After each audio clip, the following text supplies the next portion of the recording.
Good afternoon. Today we have the Premier, Mr. Fraser, Dr. Behn Smith, and Susan Wannamaker in Vancouver. Just a reminder to the media, for questions, please press *1, and when the Q&A begins, we will try to start with on-topic questions. Over to the Premier. Thank you, George, and thank you for being here today. We, of course, in Victoria are assembled on the traditional territory of the Lekwungen-speaking people, the Songhees and the Esquimalt First Nations. Susan Wannamaker is in Vancouver at our offices there, which is the territory of the Musqueam, Squamish, and Tsleil-Waututh First Nations. At the outset, I just want to acknowledge, as all British Columbians mourn the tragic deaths of so many people in Portapique, Nova Scotia, including the loss of Constable Heidi Stevenson, a 23-year member of the Royal Canadian Mounted Police. All British Columbians' hearts are just heaving with sadness at a time when we are already enduring some of the most extraordinary times of our lives.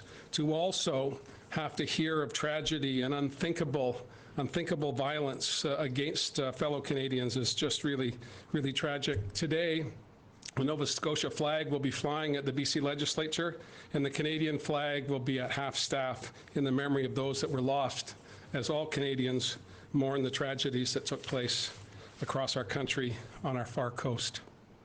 I want to thank Minister Fraser for joining us today, as well as Dr. Danièle Behn Smith, the Deputy Provincial Health Officer, and in Vancouver, as you've already heard, Susan Wannamaker, the Executive Vice President of Provincial Health Services Authority.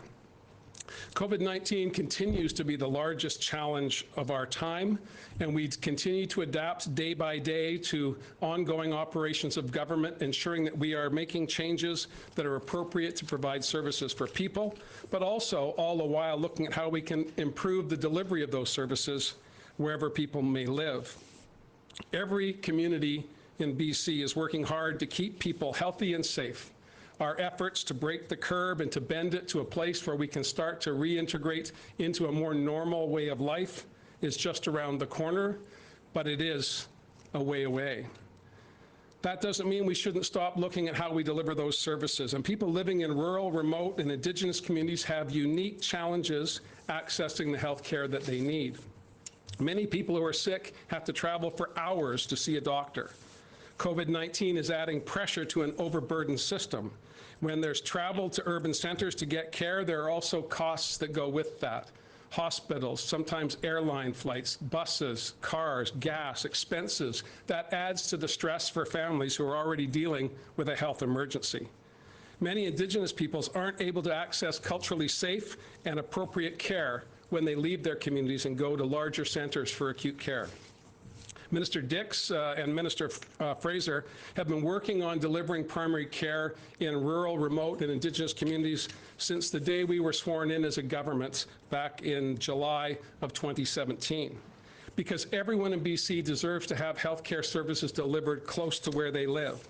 And if we can't build the facilities in rural and remote communities, we should make sure we have the ability to take citizens to those facilities. And today, I'm announcing a new collaborative framework for health care in rural, remote, and Indigenous communities. This will help immediately in our response to COVID-19, but the building blocks of this primary care initiative started, as I said, 3 years ago, and we've been working on it ever since. The emergence of the pandemic only highlighted the importance of ensuring that we have in place programs and policies that will make all British Columbians equal when it comes to accessing their health care. So what do we do to provide better supports into the future? The framework includes improved medical transportation options, which includes planes, helicopters, and 55 new ambulances to bring people from remote communities into urban centers where they can get the health care that they need. People in rural, remote, and Indigenous communities won't have to worry about how they get there anymore, and that will relieve some of the burden emotionally as well as the burden financially. And we're committed to moving patients at a moment's notice, particularly at this difficult time of COVID-19.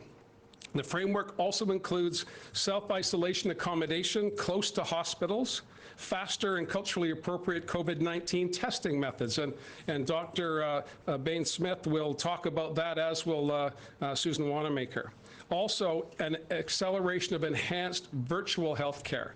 We are making great strides in British Columbia, led largely by the private sector in partnership with our health care deliverers to make virtual health care a thing of our present, not just a thing of our future. It allows us to spread resources farther afield to make sure that people in every corner of British Columbia can get access to the quality physicians, nurse practitioners, and other healthcare providers here in BC.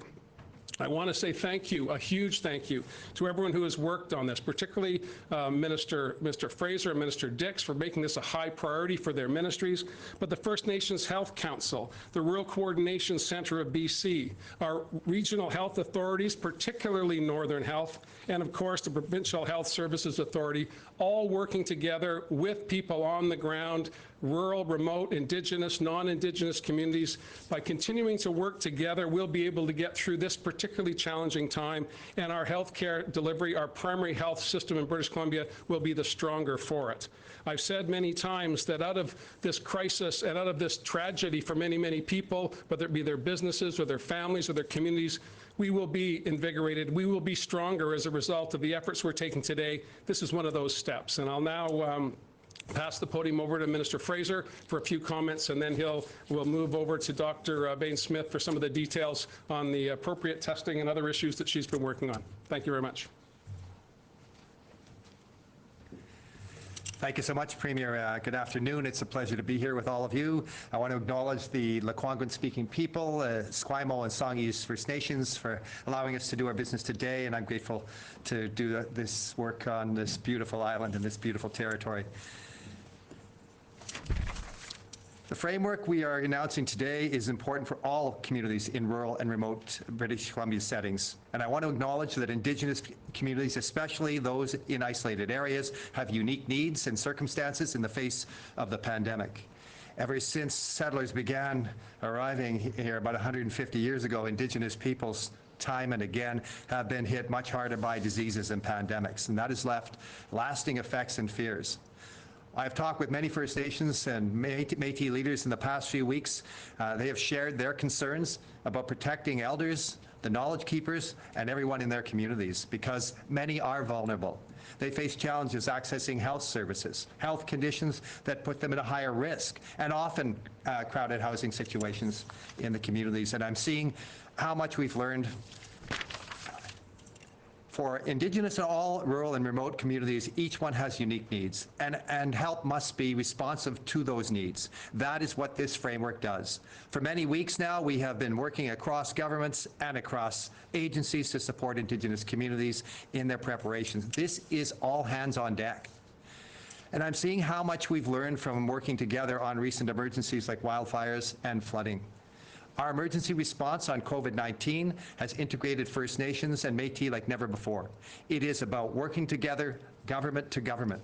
And I want to take a moment to acknowledge the First Nations Health Authority and Indigenous Services Canada in this work.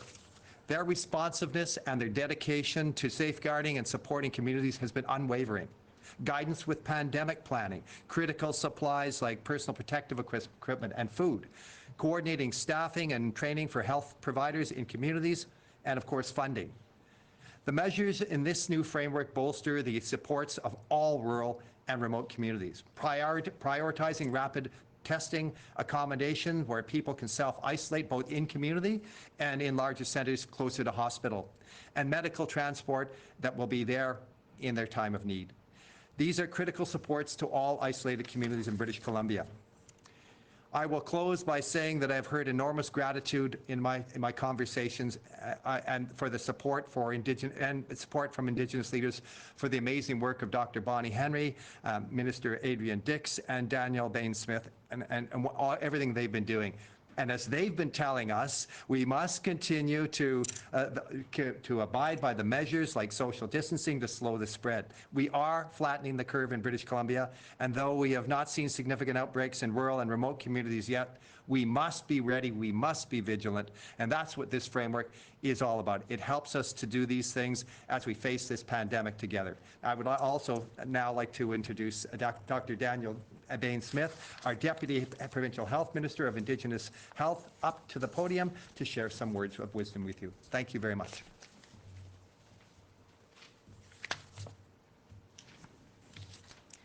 Bon après-midi. I'm Danièle Behn Smith. I'm Echodene from Fort Nelson First Nation, and I'm French Canadian and Métis from the Red River Valley in Manitoba. I'm extremely grateful to be speaking to you today from the territories of the Lekwungen peoples. Our people have been healthy, balanced, and well for thousands of years.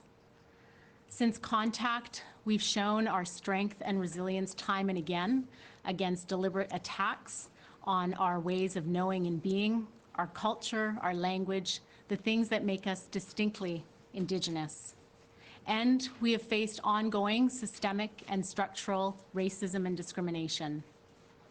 As a result of colonial practices and policies, we come into this epidemic on unequal footing. An ethicist colleague of mine noted that coronavirus doesn't discriminate, but systems can and do. I believe that COVID-19 and our collective responses have the potential to promote equity rather than disparity if we come together with one heart and one mind with diverse Indigenous peoples. The work described here today is an excellent step in that direction.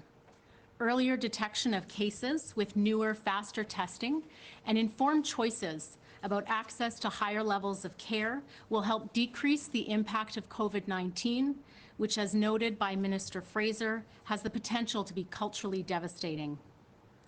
Elders are the heartbeat of our community. They're our link to our ancestors, our teachings, and we need them to ensure cultural continuity. In addition to this great work, there are 3 other considerations that must be hardwired into our responses if we want to achieve equity. The first is that we must use distinctions-based approaches that honor the unique and diverse experiences amongst Indigenous peoples. Recognizing that First Nations, Métis, those living in rural, remote, and urban areas are different from each other and bring different perspectives and needs. Secondly, we need to hear and respond to the stories and needs of Indigenous women and girls, who we know, as a result of the Missing and Murdered Indigenous Women Girls report, face higher rates of violence, which have only intensified during this stressful time of self-isolation. And finally, we need to use robust tracking using both Western and Indigenous data to illuminate whether COVID-19 responses are meeting the needs of Indigenous peoples in culturally safe ways. By this, I mean it's not just about the services we deliver, it's about how we deliver them. As healthcare providers, we need to be aware and respectful of the uniqueness of BC's diverse Indigenous people. Cultural identity is fundamental to our health and wellness, and it must be respected. In collaboration with First Nations Health Authority, Métis Nation BC, and BC Association of Aboriginal Friendship Centres, and others, our office is working to uphold Indigenous data governance principles and help create a clear picture of how COVID-19 is impacting Indigenous peoples in BC. I've been truly awestruck by the collaboration and relationship building that's taken place over the last number of weeks. During this unprecedented time, there are unprecedented opportunities to advance reconciliation and Indigenous self-determination. I'm hopeful that on the other side of this crisis, we can tell a story of how we came together in meaningful partnership with diverse Indigenous peoples to ensure equity, decolonization, and cultural safety. Masi cho. I would like to now introduce Susan Wannamaker, Executive Vice President, Clinical Service Delivery with Provincial Health Services Authority. Masi. Thank you. Please go ahead, Susan. Good afternoon, everyone. As I'm joining today's event from downtown Vancouver, I would also like to start by acknowledging that I'm privileged to be presenting on the traditional, ancestral, and ceded territories of the Musqueam, Squamish, and Tsleil-Waututh nations. I'm delighted to be part of this announcement today. For the work we are announcing, for the meaningful collaboration it represents, and for the meaningful access to care this means for people living in rural, remote, and Indigenous communities. Throughout my healthcare career, I've been privileged to work with different healthcare providers across the province, and I've seen and experienced the impact of timely access to care at every stage of the patient's journey. There's no denying that when it comes to access to care and access to critical care, be it related to COVID-19 or other life-threatening situations, that minutes count.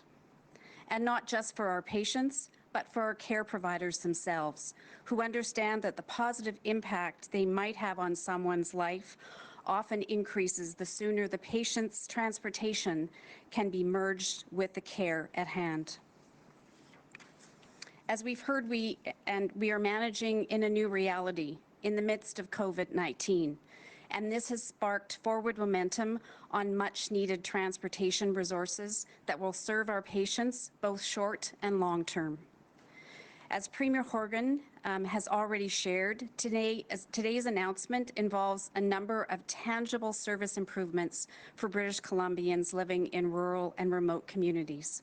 With respect to BC Emergency Health Services, this involves significant additional resources for our transport fleet, including 55 additional ground ambulances across the province, and to highlight, 5 of those will be put into the Northern Health Authority, and 5 additional provincial air resources, both fixed wing and rotary, with others as we need.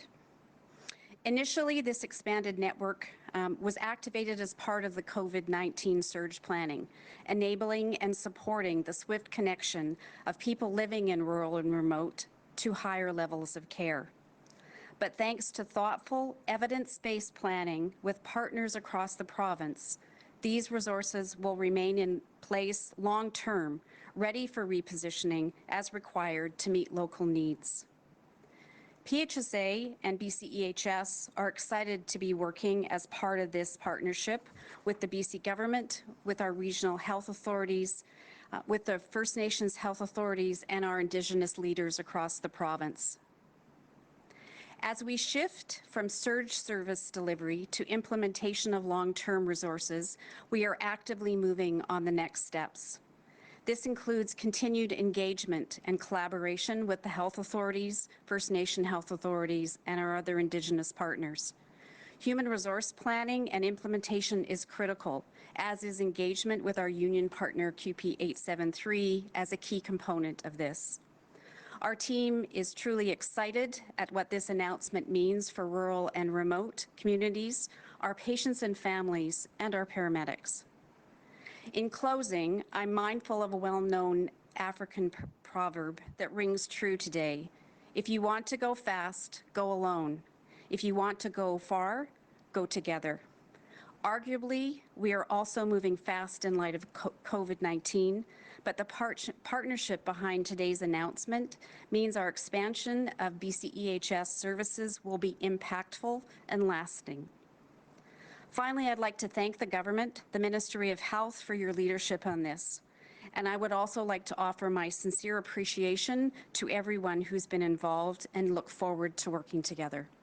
Thank you. Thank you, Susan. Before we go to Q&A, just a couple reminders. If you want to queue up for a question, please hit *1 now. For those who have already queued up, please unmute your phone. You will not be heard until we open your line. To start, we are going to John Crawford with CFTK. John, your line is now open. Yes, thank you very much.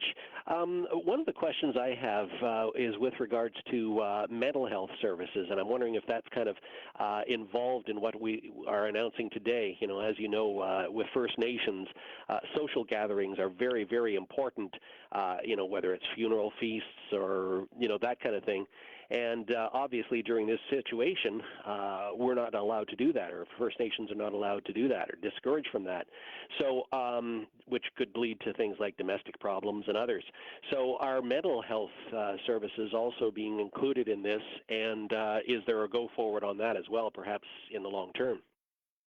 Thank you for the question, and some very good points. Firstly, just on the traditions of large gatherings, whether it's to celebrate new life or to celebrate the passing of a life, these are profound parts of Indigenous life and culture, and they have been transformed because of the situation we find ourselves in. That leads to a whole host of challenges. Dr. Behn Smith talked about the importance of elders to the passing on of information and understanding of the past to better prepare Indigenous communities for the future. And so Judy Darcy and I made an announcement right here last week on an expansion of mental health services while we are in the COVID-19 pandemic. But you'll also know that mental health and addictions, the Ministry of, was established just 3 years ago with the very view that you suggest, that in difficult times, whether it be economic challenges, whether it be fires or floods, as Minister Fraser referred to, the various challenges that we've seen in the 3 years since I've had the honor to be Premier, has been an extraordinary impact on the well-being, the emotional and psychological well-being of British Columbians. And so we're always mindful of the mental health challenges that people are facing. There's a better understanding broadly across communities about that. Stigma is being reduced all the time,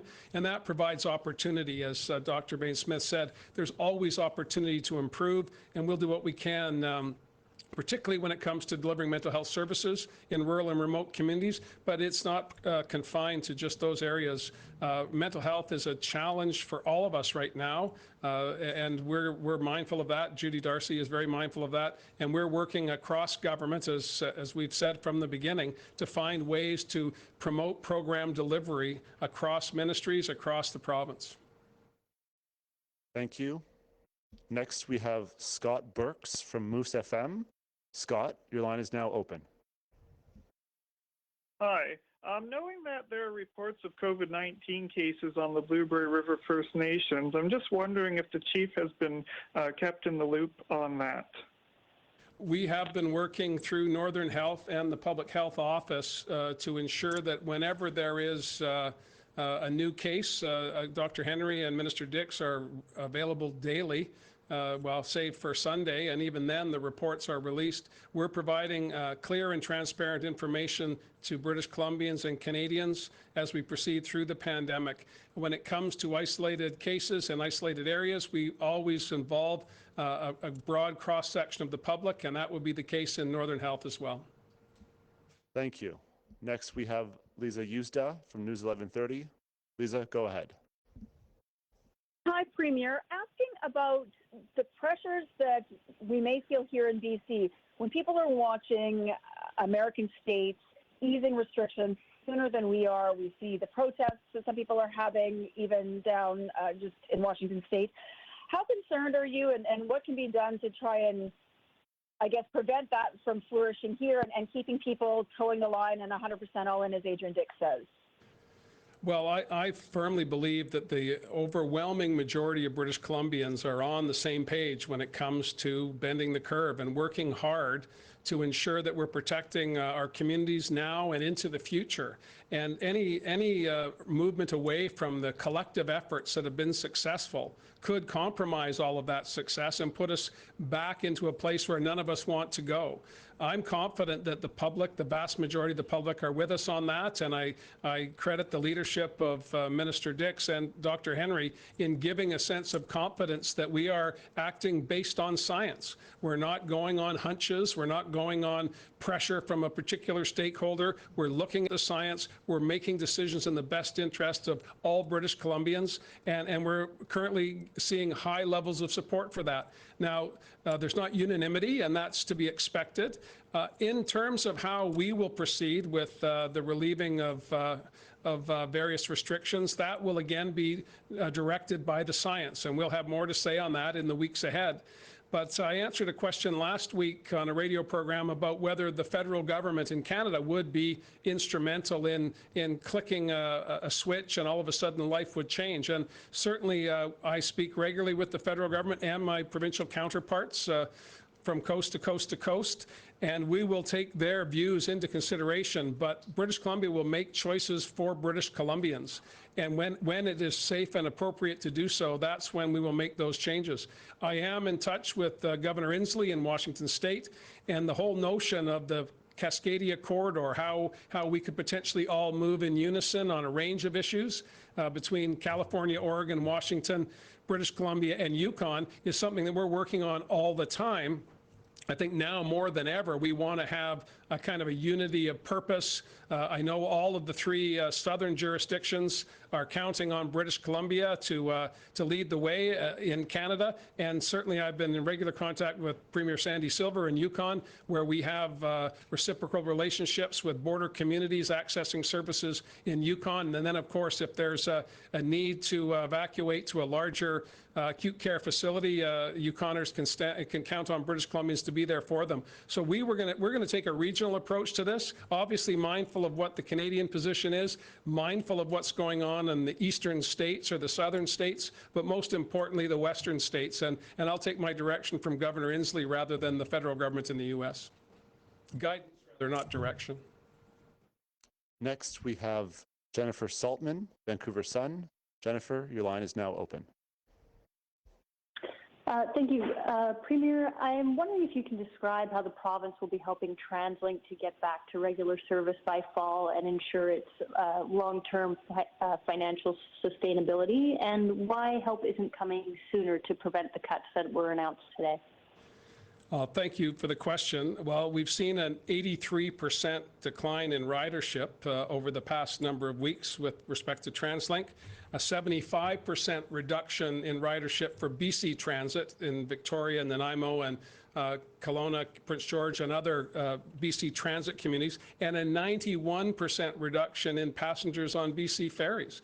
These very important transportation links within BC, public entities, all of them in one variation or another, are in crisis right now. And I raised last week with the Prime Minister and other premiers the need to make sure that when we're looking at wage subsidy programs for the private sector, as we've done with airlines, for example, private sector companies, we should also look at our public entities who depend on a fare box or a direct subsidy from taxpayers, either at the provincial order or the municipal order.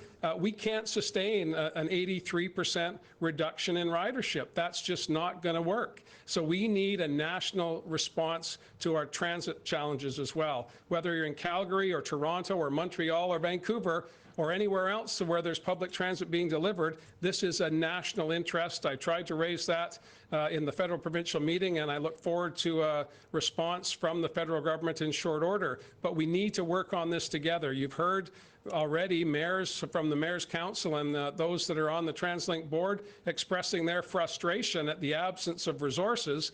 But, you know, there are absent resources in every sector of our budget, in every corner of British Columbia, and we need to be mindful of that as we collectively come out from underneath this. And that's where our federation, I believe, has an important role to play, and I've made that clear to the Prime Minister.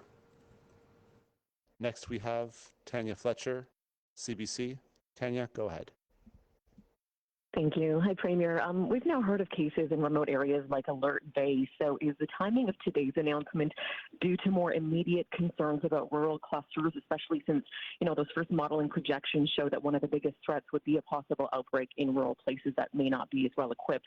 And just kind of a sidebar to that on the threat of protecting the most vulnerable, you know, hearing concerns from the downtown east side, renewed calls from the City of Vancouver and First Nations for more housing and shelter. So what are the plans for hotels secured for the homeless? Several questions there, Tanya. Thank you for that. Firstly, we accelerated this announcement, which, as I said, we've been working on for a number of years because of the pandemic. No question about that. We felt it was more important today than it was 3 months ago to make sure we were sending signals to rural and remote and Indigenous communities that if they needed access to acute care facilities, largely in urban centers, they were going to get that access. So absolutely, we accelerated this announcement because of the current situation. But the benefits to our primary care network across the province as a result of the work that's been done is really going to be a future-looking exercise. And although we're focused on the immediate, the future is why we are developing these initiatives and working collaboratively across the regional various health authorities and with communities.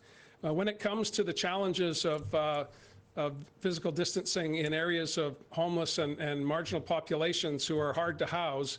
I've tasked Minister Shane Simpson to address those issues, and I'm confident he'll have something to say by week's end on those issues. But we have been working again with municipal governments about how we can work together to address these challenges. They were, again, as with challenges of accessing health care from rural and remote parts of BC, these issues existed prior to COVID-19, and we want to make sure we take advantage of the opportunity, this unique opportunity of all of us working together, a set of common purpose that I've not seen in my adult life when it comes to delivering services for people and making sure that we put the priorities of citizens wherever they may live at the top of the agenda. This is an unprecedented opportunity, and I'm hopeful that we'll be able to make positive strides for the lives of all British Columbians in the days and weeks and months ahead. Next, we have Richard Zussman, Global News. Richard, go ahead. Premier, I have one question for you and one question for Dr. Behn Smith as well. Premier, on the education file, we've heard a lot from Dr. Henry over the last few days about a gradual re-entry. Do you believe that this gradual re-entry can happen in this school year? And what stands out to you as the potential challenge with splitting classes in terms of the burden that puts on teachers or students? And for Dr. Behn Smith, I'm just curious about a separate topic, a study done in Boston in terms of the most at-risk populations being tested. And they ran a test and found there were a lot of people in their homeless population there that tested positive but did not show symptoms. Are there any concerns that there could be something similar happening in the downtown east side or other communities here in British Columbia? Thanks, Richard. Firstly, on how we are looking across governments at how we will lessen restrictions in the weeks ahead. The Minister of Education, Rob Fleming, has been working with stakeholders, the BC Teachers Federation, superintendents, trustees, community leaders since the announcement of the curtailment of in-class teaching some weeks ago. And we're assessing how effective the virtual learning process has been. We've made significant investments to get technologies into the hands of young students who don't have access to broadband, don't have access to Wi-Fi, don't have access to technologies. We're doing everything we can to give those students the tools they need so that virtual learning can be a success for them as well. And I don't want to get in the way of the work that's being done in the sector. Again, a level of collaboration and cooperation that's quite unprecedented in my adult life, to see all of the stakeholders in the K-12 system working hand in hand for best outcomes for kids. This is what we all hope for, and this is what everyone in their various components always strives to do. So I'm going to leave the science to determine how we come out from underneath where we're at, but I am very confident that Minister Fleming and all of the stakeholders that are so passionate about public education are doing everything they can to deliver service today, and when they get the opportunity to return to something closer to normal, they'll all be very excited about that. I have a daughter-in-law who's a teacher and a niece who are teachers, and we Zoomed on the weekend. This is the second weekend in a row where both of them have been overjoyed with the ability to teach and connect with their kids, the excitement in the voices of the children as they're interacting with their friends that they haven't seen for weeks, even though it's in a virtual technological way. It's exciting for young people to reestablish those relationships and get back into learning. And I'm going to hold that as a hopeful prospect for our future, that virtual learning is here to stay, but it's not going to be the only way we learn. But these technologies, whether they be applied to rural and remote and Indigenous community health delivery, or they're applied to education, whether it be K-12 or post-secondary, I believe that the technology has now arrived. We're embracing that technology, and we'll all be better for it. Masicho Premier and Masicho Richard. I have an 8-year-old daughter who attended her first virtual birthday party yesterday, and I can attest to the need for that social connection as a part of children's mental health. To your question, Richard, thank you so much for raising that. I saw that study yesterday, and I was also very intrigued by the findings, and I'd like to comment on 3 things. So the first would be just to draw attention to the revised testing guidelines. The second would be to illuminate the proactive surveillance that's been happening in the downtown east side for many, many weeks. And the third is to speak a little bit to the testing limitations and the epidemiology that we understand today about coronavirus. So firstly, I just want to acknowledge that last Wednesday we did revise the testing guidelines provincially, and we specifically named homeless and unstably housed people as being part of a priority group for testing. And we did that because we recognize, again, the devastating impact of early clusters in vulnerable populations. The second piece I just want to draw attention to is that many of the Health Authority emergency operating centers have stood up vulnerable populations working groups that are specifically thinking through and operationalizing measures to ensure that vulnerable populations are protected and taken care of during this time. So for example, in Vancouver Coastal Health, I know that they initiated a very proactive surveillance system many, many weeks ago, where they're doing geospatial tracking of symptoms and going out and doing proactive swabs. Luckily, to this date, there have been very few cases that they've identified in the downtown east side, and certainly we hope to keep it that way. More specifically, Richard, to your question around asymptomatic transmission or spread of COVID-19, this is a new virus. We're learning more about it every day. And so we certainly are becoming aware that asymptomatic transmission or spread of the virus can happen. At this point, it doesn't appear to be driving the epidemic. And so we're aware of that.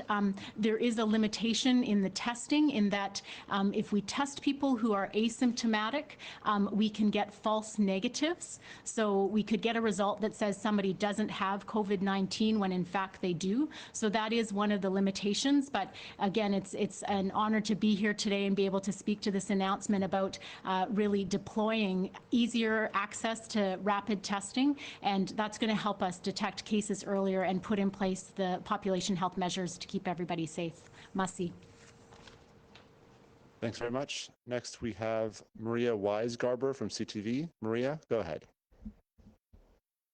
Thank you, Premier. Just hoping to follow up on a question from Jennifer Saltman regarding TransLink. I know you said you're hoping for some sort of partnership with the federal government on this, but so far TransLink has said they haven't received any funding commitment federally. However, they have said that in discussions with the province, they've received some sort of assurance that there's going to be assistance, particularly to help hire back some of the nearly 1,500 workers that have been laid off as of today.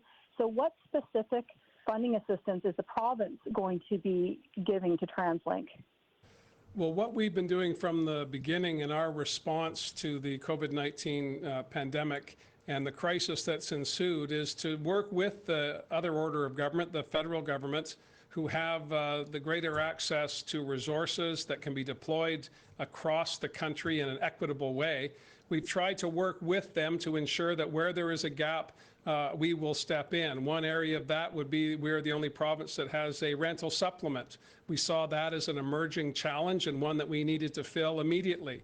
When it comes to issues about maintaining services like BC Transit, TransLink, and BC Ferries, all, in my opinion, equally important to the well-being of British Columbians and to the BC economy. And when we come out from underneath the restrictions that are in place with respect to our economy, we're going to need those services to move people back and forth from their homes and to their workplaces. But they're going to want to be comfortable on those forms of public transportation. So we have a whole lot of work to do, which involves those employees that have been let go. And we need to make sure that they don't go far away from British Columbia and from their access or their direct connection to the services that they've been providing, whether it be on ferries, buses, or SkyTrain. So we have a package, as you know, of $5 billion so far that we're managing on behalf of all British Columbians to get through this crisis. But when it comes to TransLink, particularly where there is, as you know, a unique, one way to describe it, certainly an innovative partnership between various orders of government and the riding public, whether it be the fare box, whether it be taxation at the municipal level or direct contributions from the province, which has kept the system going, and it is quite a vibrant and dynamic system.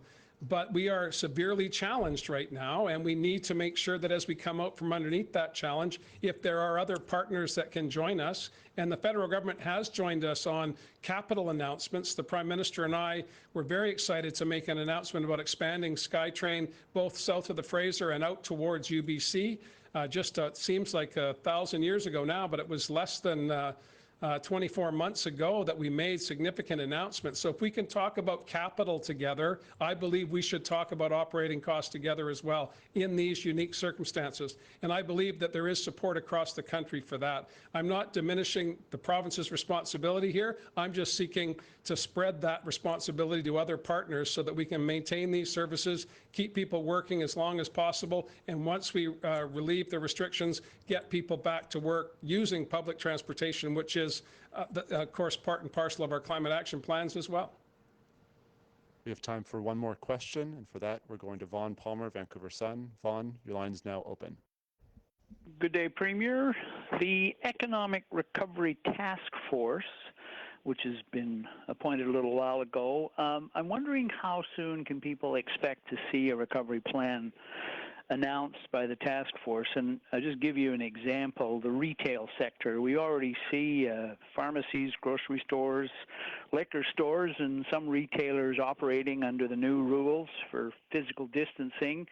How soon could a plan be laid out so that other retail stores could go open up on the same basis?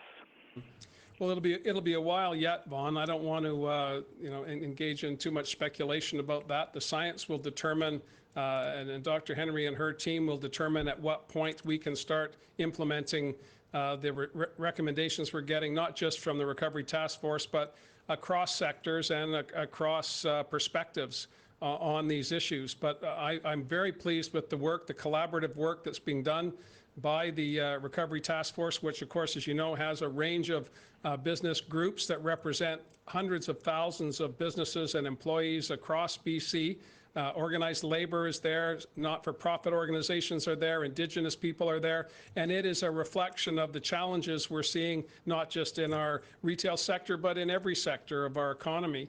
Big challenges when it comes to tourism, which is an area that we continue to focus on because it has been in many ways the salvation of some former resource communities when they have the abundance of natural beauty that can attract people from around the world. That's going to take some time to rebuild. So we need to start talking about not just the retail sector, not just the resource sector, not just health services and other basic services that people depend on, but the broad cross-section of economic activity that makes up what was one of the most dynamic economies in North America until just a few weeks ago. Thanks very much. This concludes the Premier's press conference. Good afternoon.